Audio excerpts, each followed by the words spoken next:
இந்த பாடம் எந்த அளவுக்குண்டா, இந்த பாடத்தை பத்தி எங்களுக்கு 5ஆம் ஆண்டுல இருந்தே தெரியும். விடுங்க, 5ஆம் ஆண்டுல இருந்து ஒளித்தோப்பு என்றால் என்னன்னு ஒரு வரையறுத்து பார்த்த ஆரம்பிச்சுட்டு, முதலாவது சயின்ஸ் எடுத்தோன்னே, இல்லாட்டி இந்த சுற்றாடல் விதமான ஒரு பாடம் ஒன்று எடுத்தோன்னே உடனே ஒளித்தோப்பு என்றால் என்னன்னு ஒரு கேள்வி ஒன்று வாராது.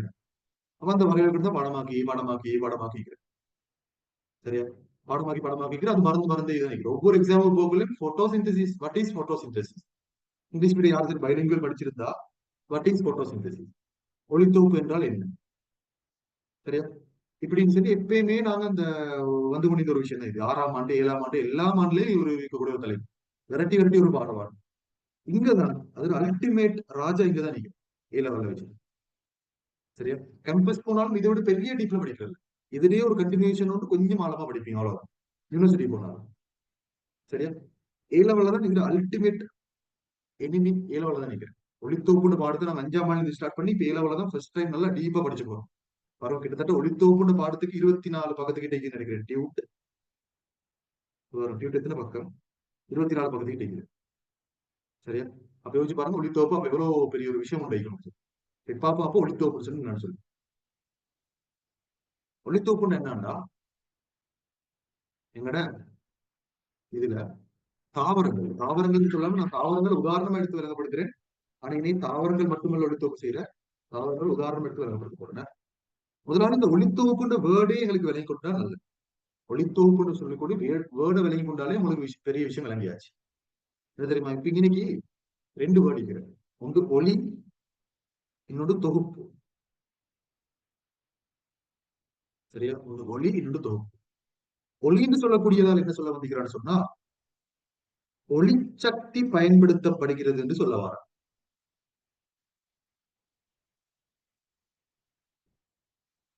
ஒளின்னு சொல்லக்கூடியதால் என்ன சொல்ல வரேன்னா ஒளிச்சக்தியை பயன்படுத்திட்டு சொல்ல வரேன்.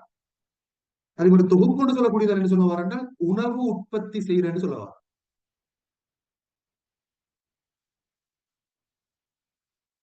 அப்ப ரெண்டையும் சேர்த்தா ஒளியை பயன்படுத்தி அல்லது ஒளிச்சக்தியை பயன்படுத்தி உணவு உற்பத்தி செய்தல், அதான் ஒளித்தொகுப்பு.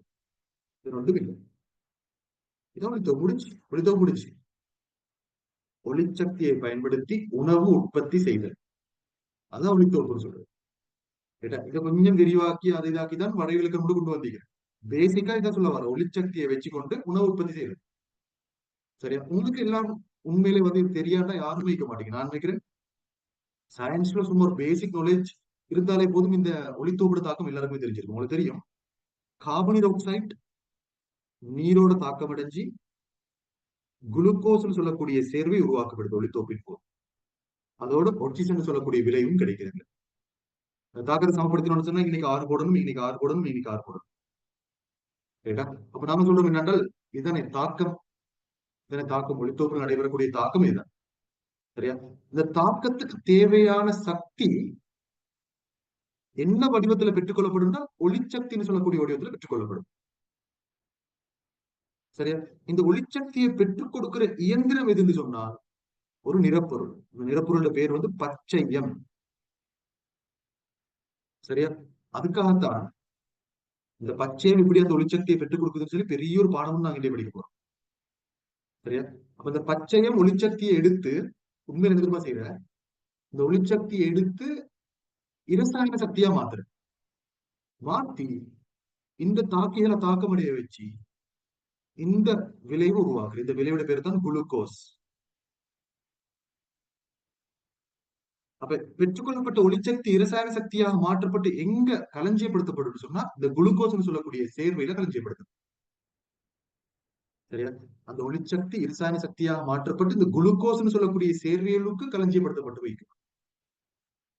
சரியா, அப்ப இந்த தாக்கத்துல இவங்களுக்கு நாங்க சொல்லுவோம் தாக்கிகள், இவருக்கு நாங்க சொல்லுவோம் பிரதான விளைவு. இவர் தான் எங்களுக்கு வர வேண்டிய விளைவு, அதனாலதான் நாங்க பிரதான விளைவுன்னு சொல்றோம். இவர் எங்களுக்கு தேவையில்லை, ஆனாலும் இவர் வார, இவர் சொல்ற பக்க விளைவு, சைடு எஃபெக்ட். அப்படித்தானே, இப்ப நீங்க பெனலோல் குடிக்கிறீங்க, சில மருந்துகளை குடிக்கிறீங்க. சரியா, மருந்து குடிக்கிறீங்க, நீங்க என்னத்துக்குண்டா உங்களோட வலிக்காக மருந்து குடிக்கிறீங்க. ஒரு பெயின் கில்லர் ஒண்ணு குடிக்கிறீங்க, ஆனா உங்களுக்கு கேஸ்ட்ரிக் வருது. நீங்க வலிக்குத்தான் குடிச்ச, ஆனா உங்களுக்கு கேஸ்ட்ரிக் வருது. அப்படின்னா கேஸ்ட்ரிக் அல்லது கஸ்ட்ரைட்டிஸ்ன்றது வந்து இப்ப உங்களுக்கு வந்தது பக்க விளைவாக வந்தீங்க. நீங்க எதிர்பார்த்த உங்களோட வலி குறையுதுன்னு சொல்லி வலியும் குறைஞ்சிச்சு. ஆனா பக்க விளைவாக பிரதான விளைவு வலி குறையுது. பக்க விளைவாக கஸ்ட்ரைட்டிஸும் வந்துச்சு.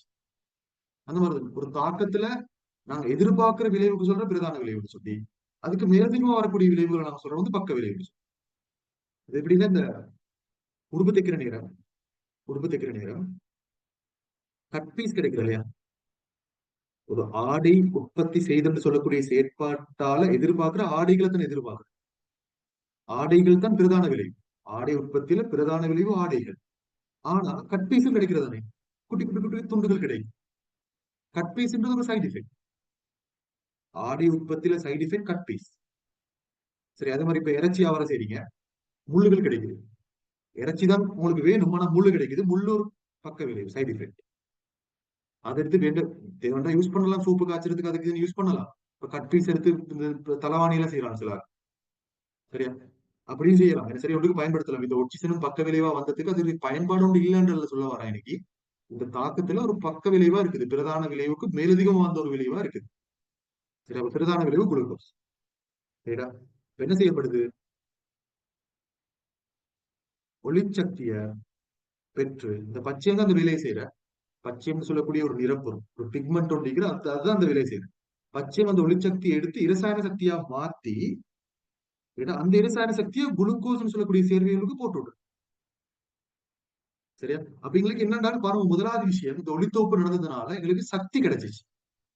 சக்தி கொண்ட சேர்வைகள் எங்களோட உடம்புக்கு வந்துருச்சு. எங்களோட உடம்புகள்ல ஒளித்தோப்பு செய்யக்கூடிய அங்கேயோட உடம்புக்கு இப்ப சக்தி வந்துருச்சு. அதோட இந்த ஒளித்தொகுப்பாலதான் வளிமண்டலத்துல காணப்படுற கார்பன் ஆக்சைடு மூலம் கார்பன் அந்த உடம்புக்கு வந்த. திரும்ப சொல்றேன், ஒளித்தோப்பால சக்தி கிடைச்சங்களே சொல்றேன். ஒளித்தோப்பு மூலமாக ஒளிச்சக்தி கிடைச்சு அதை ரசாயன சக்தியா மாத்தி குளுக்கோஸுக்கு போட்டு வச்சு கொண்டிருக்கிறேன். சரியா? அந்த ஒளித்தோப்பாலதான் பொருளில் சக்தி மட்டுமல்ல கார்பனும் கிடைச்சிக்கிறேன். கார்பன் கிடைக்கலுமான ஒரே ஒரு வழி என்ன தெரியுமா? தாவரங்களுக்கு கார்பனை பெற்றுக்கொள்ளலுமான ஒரே ஒரு வடிவம் CO2.